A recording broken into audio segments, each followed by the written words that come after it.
Every club. Every day. The Global Sports Podcast Network. Hello. Welcome back to the Global Sports Podcast Network, Daily English Premier League, crossing over with the Daily Liverpool and the Daily Tottenham Hotspur show. So it's an epic crossover Thursday for you this time around because it is the English Football League Cup semi-final. In my day, it was the Coca-Cola Cup. These days, they call it the Carabao Cup, but it is a piece of silverware. And I say it's a bit tongue-in-cheek, Spurs and Liverpool gunning for a treble. Still in all the competitions. I am joined by Louie Easton. Hello. I would like it to be known that we are going for a quadruple, actually. That would be nice. But yeah, no, great to be here. Really looking forward to the match and definitely plenty of jeopardy in this one, especially since we're 1-0 down. Yes, and representing Spurs, Chris Mervyn. Hello. Hello. I am not going for the treble. Well, yeah, I am. Yeah, we are. Yeah, we rule out the league. That's fine.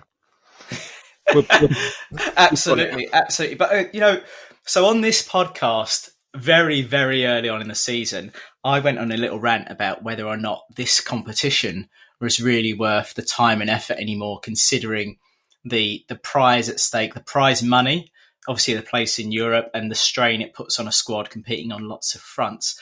But I feel like, and correct me if I'm wrong, Chris, Tottenham have got more skin in the game here because I feel like if this piece of silverware is won, that's a huge win for Ange, for Daniel Levy, for Tottenham altogether. And perhaps it's got more value than I initially thought. You're right. It's our biggest game of the season so far, I think. Wow. Yes, when you're early doors, you don't really appreciate it. But obviously, you get to a semi-final, then it becomes worthy of some real merit, doesn't it? But yeah, I'm with you. Obviously, you need a real squad size to be able to compete on all fronts. We're not competing on all fronts. We're just hanging in on lots of fronts, to be fair. And we found ourselves in a situation where we had one of our best performances, obviously against Liverpool as well, of the season at home. And now we've got to do it away, and it's going to be a different proposition, so we say. Yeah, but coming off the back of a great win at the weekend, but I certainly thought I saw a different kind of Spurs side. What was different this weekend? Why did it suddenly come together? Yeah, you're exactly right to say it was a good performance. I think that's another one of our best ones. We probably have three really good standout performances: that Brentford, Liverpool first leg, and Man City. I would say probably as our standout ones where things have gone right. And it was a totally different performance. The backs against the wall stuff. They had to really play out, play for the manager. We had no real.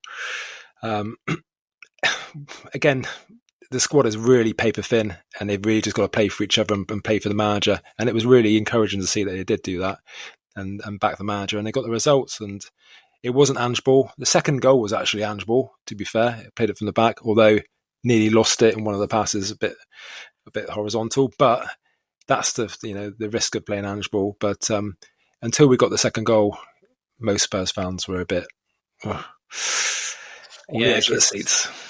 Brentford have got a great home record. They'd already banged in 29 at home before that match, and you managed to keep them out.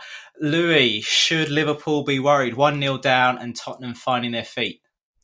Yeah, I think, regardless of the situation at Spurs, they'll always have good players. And I think when we went to Spurs for the previous fixture in the Carabao Cup, we did sort of look like we weren't taking it too seriously. I thought we weren't that clinical. I think some players got a little bit greedy and a little bit complacent. And in the end, it was a last-minute winner from Bergvall. Maybe there is the argument he shouldn't have been on the pitch. I think, take that with a pinch of salt.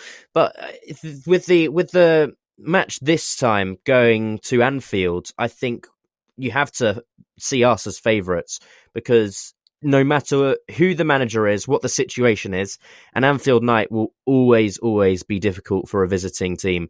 Real Madrid struggled there, Bayer Leverkusen struggled there, City struggled there earlier this season. I think you have to see us as favourites. Absolutely. You're putting us in the same fold as Real Madrid. I'm so flattered. You both wear white. And both played Champions League finals against us in recent years as well. That is true. Yeah, we don't talk about that final. Yeah, I think we do. I think there's a lot of neutrals who also don't talk about that final, to be fair. Yeah, that is true. Now the semi-final, that's a good match. Yeah, both of them. Yeah, 100%. Of course, we talked about the prize at stake being potentially Ange keeps his job and Spurs get some silverware. But also the prize, if Tottenham hold out against Liverpool, is potentially, we don't know as of the time of recording, a North London derby in the Carabao Cup final. Yeah, I called it with some of my friends. Obviously, most Spurs fans have friends who are Arsenal fans. It's kind of the law. And I said, mate, I bet that happens. And obviously, they're going down 2-0 in the first leg. I don't think any teams come back from 2-0 down in a semi-final in the second leg, to be fair. But they had a great win at the weekend. You could say Man City made their own issues and caused their own issues there. But at the same point, it, like us, a couple of wins on the bounce, breeds consistency, a bit of spirit in the team as well. Again, they didn't go in for a striker because they scored 5 goals before, I think. So. Yeah, funny enough, both kind of sentiments from that Arsenal performance against City, but also this Brentford Spurs performance, seeing teams that are now kind of taking games by the scruff of their neck and getting results. And it does worry me that not only are Spurs in form, but they look like they're willing to fight and they look like they're going to come to Anfield with the bit between their teeth. And so far, Liverpool have been unstoppable, but also not entirely convincing across 90 minutes. What do you reckon, Louie? Well, I mean, we've only lost once all season in the Premier League. So, give us credit. There was no contentious referee issues there, was there, on any of those matches? Carry on. Okay. You brought Bergvall to the game early doors, all right? I'm putting it there. Anyway, I mean, if you're talking about Liverpool performances, you have to say that we have flashes in every game. And, when you have someone like Salah in your team, you can just rely on him to score at any given moment. But I understand what you're saying about some of our performances may not look overly convincing, because we still drew a few this season as well. And, we've had to rely on a little bit of luck at times. But, we have got quality there, absolutely. We did go through our rough patch earlier, and also we are playing another midweek game next week, which will tire us out even more when everyone else gets a bit of a rest, unless they didn't make it into the next round of the FA Cup this weekend. I don't know, but I still do fancy our chances, even if we do have an off day, just because of Anfield. Yeah, I think that's a huge advantage, and also there is a lot of strength in depth in that squad. I am going to ask Chris about Tottenham's acquisitions in the squad in a moment, but first, let's hear about Zencastr. Here at the Global Sports Podcast Network, we've spent a lot of time selecting our delivery platform, and let me tell you, Zencastr came out the clear winner. With 4K video recording from your phone and AI editing that automatically removes all those ums and ahs, it's super easy to start a podcast that sounds great and is delivered efficiently. If you're ready to tell your story, then check out the link in the show description to learn more about Zencastr. What's an advert? What an advert. I want to know who that is. That can't be his real accent. There's no way. He's got to be putting that on. He's on the big quality. Yeah, top quality voice acting you get on this podcast. So please stay tuned to the Global Sports Podcast Network. Squad depth. Spurs, I think, have done some decent business. What do you reckon, Chris? Well, we had to, but it's all business which we should have done in the summer, as many Spurs fans would tell you. And we talk about it quite a lot on Daily Tottenham, to be fair. And it's all stuff which, yeah, it should have been done a lot earlier. And that's why we've got our issues now, because like we said about squads, they need to be quite deep to be able to play on all fronts. And when they're not, injuries happen because they're just tired. And that's when injuries happen, You don't have to be a major sportsman to know that if you go out for a run and then try doing a run the next day afterwards, you're going to pull something at some point. But yeah, we left it relatively late, and it's went off then, and it's fairly good buys, I think, with Danso as a centre back, and then obviously Tell coming in on the loan with the right to buy as well. Brilliant player, Tell. Yeah, I think he's good. He can make a difference, I think, and he might make a difference in the next couple of games. So, I mean, with Bayern Munich, you just feel for some of the youngsters that don't get into the team because you know how good they are. And whenever Tell has played, I've noticed that, especially last season with Bayern Munich, people were calling out for him to start playing. And I think it's brilliant for Spurs to negotiate a buy option into his contract alongside the loan fee because he gives you so much quality. And just because someone doesn't get much playtime at a huge club doesn't mean that they can't then become brilliant players. I mean, he's behind Kane, isn't he? So he's not going to get much game time. Kane, he can also play on the left wing, and he's struggling to get in when they have so many winger options.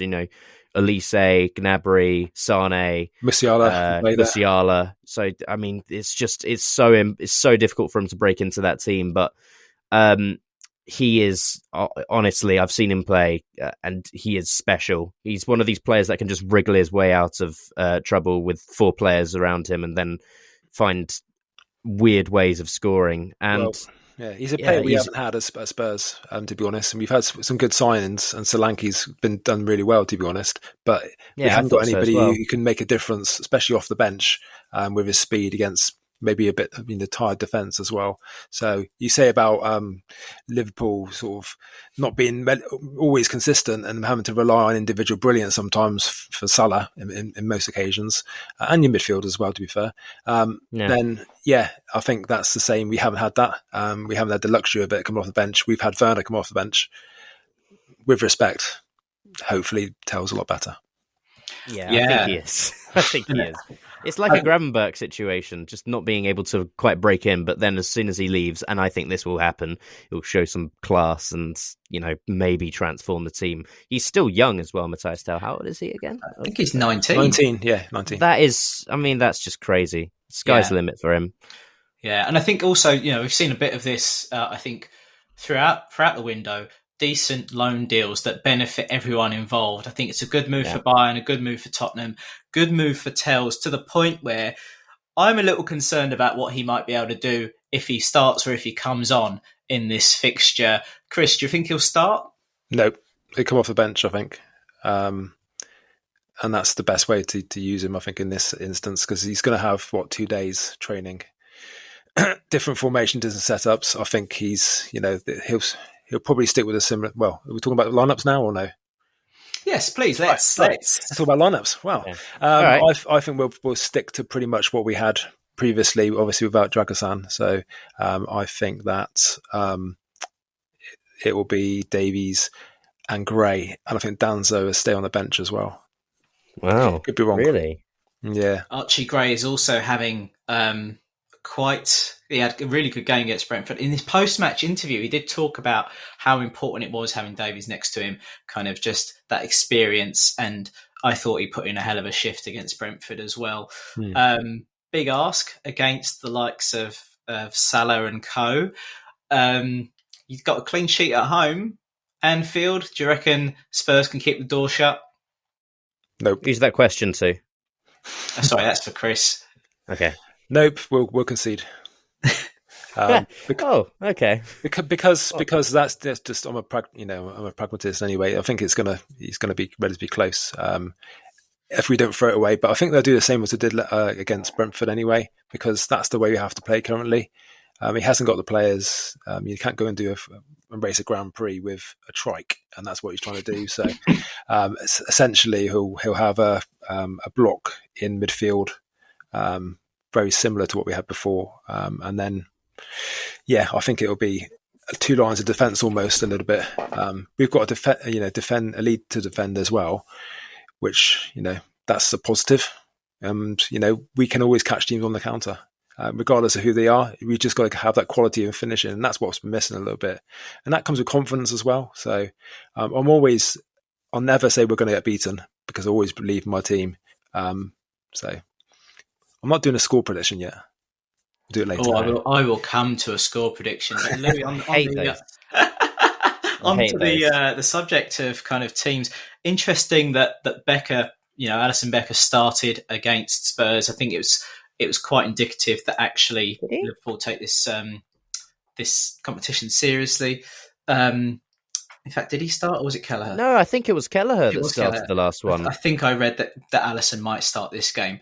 I'd be surprised if he did, because, I mean, Kelleher has proven himself as a very, very capable goalkeeper. Yeah. And I also think this will be his last season in a Liverpool shirt. I can't see him staying in the squad once Mamardashvili comes in the summer. And Alisson, we're not going to sell Alisson. No. I think we all know that. He's too good to get rid of. And, I don't think he wants to go either. So I do think Kelleher will start based on the fact that he seems like the EFL Cup designated goalkeeper at the moment. And we've seen that in previous seasons under Klopp. And, Kelleher deserves to play. I don't think he did anything wrong against Spurs. But yeah, I think this is a sort of Curtis Jones game as well. I can see him playing in midfield. Yeah, I'm worried about it. You're worried about... Because he came on and he got an assist against Bournemouth earlier in the week.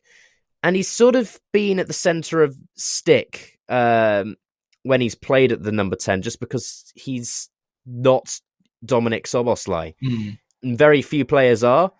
And I also think Curtis Jones' best football is played from deep. I can't remember which game it was when he did that ridiculous through ball to Mo Salah on the counter-attack.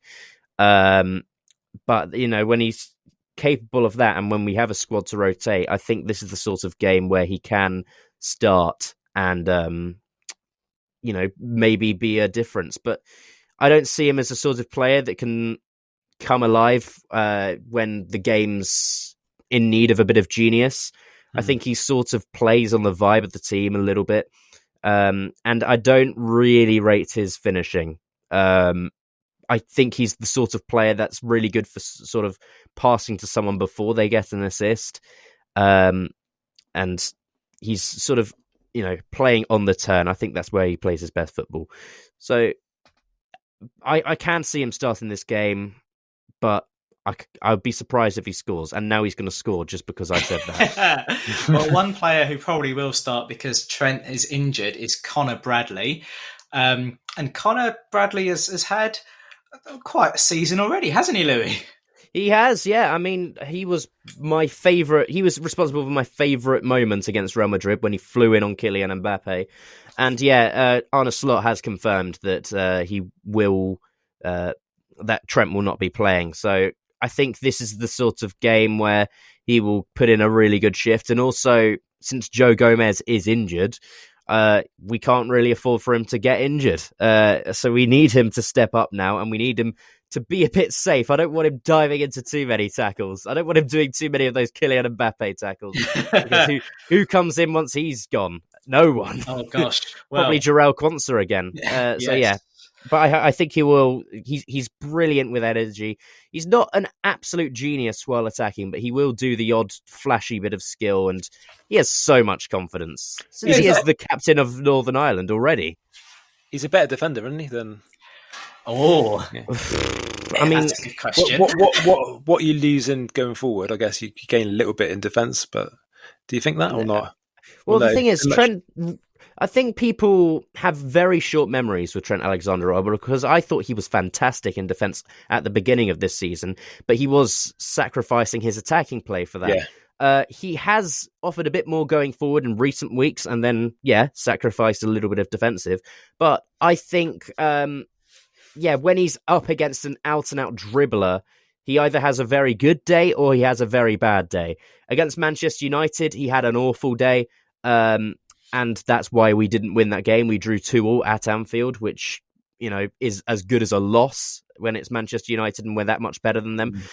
So I think it really depends on what Arne Slot is going for. Michal, what are you doing?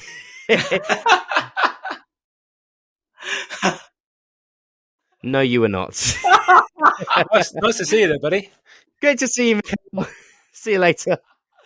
Brilliant. I think we have to leave that in. I have to explain what happened there for the listeners on Spotify. Yeah, so we just had someone accidentally join our Zencastr meeting. Always anyway, nice to see him, but unexpected. Yeah, big fan of him. Anyway, as I was saying, I completely lost my track of thought now. I think whatever you're saying was really controversial, and Mikhail just had to turn up. Yeah. It was like VAR jumping in. Oh, actually, he's a Man United fan as well, so he heard me mention that. He just turned up. He spawned. Got a bit excited mentioning 2-2. Yeah.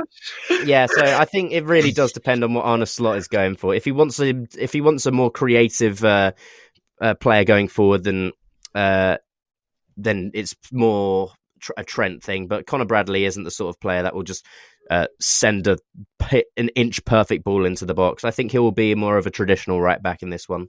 Yeah, I think you're right, and I think sometimes players do get sort of tired with a brush that they're not very good at defensively, etc. And it is really the tactics and what the manager wants and how he sets the team up sometimes as well. We have it with Porro as well.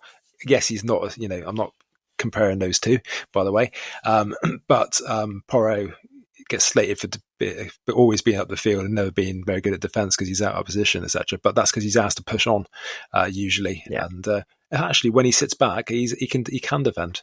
It's just obviously you've got to have a hell of a good engine to be able to defend and attack. I think Porro is a good player, but he's just been in a very difficult season. I think most players in Spurs have been struggling a lot. I almost thought you were going to say he's just been in a shit team. Excuse my French. You're going to have to now cut that word out. No, you don't. Yes, it's university. Thanks for that, Chris. You've given Marcus a lot of work to do after this. I'll be fine. I'll figure it out. Luckily, Marcus. Zencastr gets rid of oohs, ahs, and shids. Hang on. Marcus, I would just like to apologise, by the way. Alisson did play in the EFL Cup match. It was the FA Cup match that he played in, so I got them confused in my head. Sorry. Too many. Cut that bit out as well, if you like. This is why we do preparation. It's obviously Liverpool are competing on too many fronts for that potential quadruple. But before we come back to some thoughts about Spurs competing on 3 fronts still, let's hear more about GSPN. This podcast is part of the Global Sports Podcast Network, the only network bringing you exclusive daily news and views on your Premier League team, the Premier League, women's football and fantasy football. A unique listening experience that puts fans first, bringing you the very latest breaking news from your team. Subscribe wherever you get your podcasts and make us your first listen every day. Global Sports Podcast Network, every club, every day. I think I'm going to do the rest of the podcast in that accent now. It is such a soothing tone compared to our rants about football and players, etc. So much more still I wanted to ask you guys. But you touched upon it a little bit there, Louie. We talked about squad depth, and Chris, you quite rightly pointed out, the amount of depth you need to compete on all these fronts. Little eye on the weekend, because Liverpool will travel to Plymouth, who are bottom of the Championship, away for their FA Cup fixture. Look at their home record. It is good. Oh, okay. Let me see this. I must admit, I haven't done much research about Plymouth for this episode because I thought we wouldn't even get onto it. I must admit, I've not done much research on Plymouth as well. But I am actually more curious with Aston Villa away in the FA Cup on Sunday. I've not done much research on that, to be honest. How are Tottenham going to take this competition? Because obviously this is a real chance at getting a trophy and second season trophy, but also an FA Cup fixture coming up. Do you think there'll be any of that kind of in the back of the squad selection for Spurs? Nope, they can't be. It's one game at a time. That's the simple answer, because at the end of the day, we haven't got a squad deep enough to plan ahead, and those days are gone, unfortunately. We've got a few players we can rotate, but essentially we are still on bare bones until other players come back, and unfortunately they're not quick injuries to heal, and obviously Dragosan's out now with an ACL to the end of the season, so great Danso's in, but we needed another one on top of that anyway, because Van de Ven is a little bit sore. as well. Yeah, poor guy. You've got some, during that European game you guys just had, we saw the academy players playing with kind of no fear and showing what they're capable of, bagging goals, etc. So hopefully on the up for Tottenham. Just finally on Spurs, we made a lot about kind of how important this competition is now that teams are in the semi-final and can see the silverware on the horizon. What is, at this point in the season, early February, what is a good season for Tottenham? If it comes to May, what do you want to see? Well, you've got to say we have to go for a silverware, because ultimately our league position is going to be pretty shot to give us any chance of getting into some European competition anyway. So at one point, a couple of games ago, I would have taken anything. Even to stay in the league. Jeez. No, but seriously, we've had some really key matches to get through, and getting through the Europe match, the two matches there actually, and Brentford, and now Liverpool. It's kind of all amalgamated together. We've just got to get through every game as we can do, and not plan too far ahead. Of course, the manager will have feelings about what he can do to change and rotate, because obviously the turnaround time is ridiculous for all teams playing in all competitions, and Liverpool's exactly the same, of course. It's just that they've got less players injured than we have, and you see teams doing really well, like Bournemouth this year, having injuries which are similar to what we have, but they're only playing one game a week, so they can rest and rotate players as well, and we don't have that. So yeah, difficult. You can't cry too much, because ultimately you want to be in competitions as long as you can, and ultimately try your best to get to finals and then win. It's also good because it softens the blow when it comes around as well, when you play us. Oh. So on to you then, Louie. Obviously, Liverpool, I think it's fair to say, are in a much brighter position than any Liverpool fan could have hoped for. Yeah. I am genuinely worried about Tottenham coming to Anfield in the form that they're in, with the hunger they've got. I still think it will be Liverpool going through to the final. And I know you love this question, but score prediction, how's it going to end? No. I'm going to say that I don't think Spurs will score, just because just because I think Virgil van Dijk is in too fine form at the moment. He hasn't really put a foot wrong recently. When we did lose to PSV, Van Dijk wasn't playing. We were playing a bunch of kids that day. And I just think, the way Liverpool have been playing recently has been good. I think the Bournemouth one, we were a bit lucky, but I do think it was a penalty. I will say that. I do think it was a penalty from Lewis Cook. He didn't protest. Why should we? I just think Spurs, what will happen is Spurs will probably park the bus. As soon as Anfield gets a bit loud and Liverpool get a bit of energy, we'll score. And then we'll just have to play and win the midfield battles like we have been doing all season. And then we'll get another, and then we'll sit back for the rest of the game. That's because this season, more than any other season from Liverpool, since maybe when Klopp started, when we had Emre Can and Lucas Leiva and those players, we have looked so comfortable without the ball. And that's why I'm saying 2-0 Liverpool. I think we'll do enough, but we won't do overkill. I don't see that happening. I think potentially Spurs will give a bit more than that, and I can see Liverpool not breaking them down for a very, very long time, and it coming down to the legs on the pitch. But Chris, what do you think? Predictions-wise, do you think Spurs will get a goal? Do you think you'll get the result? I was just checking if Van Dijk played against in the first leg, and he did, and we scored. So that's weird. But anyway, and also, wasn't his fault? Have you just got one man in defence? Just asking. So one man doesn't make a team, does it? But I've seen Van Dijk not concede a goal when he was 3-on-1. So. And plus, it's Virgil van Dijk, man. It's not just anyone. He's a good player. Very, very good player. He's the best centre-back in Premier League history. Oh. He is. Oh. A sharp intake of breath from Chris Mervyn. I think there's been others, but he's going to say Ledley King. That's for don't knock Ledley King for a start. I was To going to any say, Spurs he fan. was He's a brilliant player. I but will reach through this microphone and give you a slap. All right. But anyway, that's for. He's the best centre back in Premier League history. That's another conversation for another podcast. I think that we're going to go and we will concede, and I think we'll concede in the first half. I think we'll probably be a little bit nervous and we'll sit back a bit too far, and Liverpool will come on to us. And their press is excellent anyway, as it was in the first leg, to be fair. And then I think after half time, we will get a goal and it will finish 1-1. And my money's on Tell.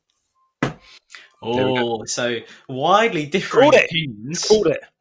I think it's going to be an incredible game no matter what. And that's coming from someone who started this season talking about, why we're still having this competition. Gents, it's been a real pleasure.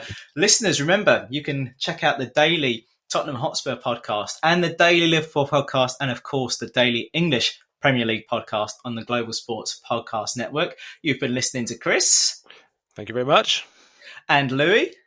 Thank you. And I've been Marcus Ramtohul. You've been listening to the Global Sports Podcast Network.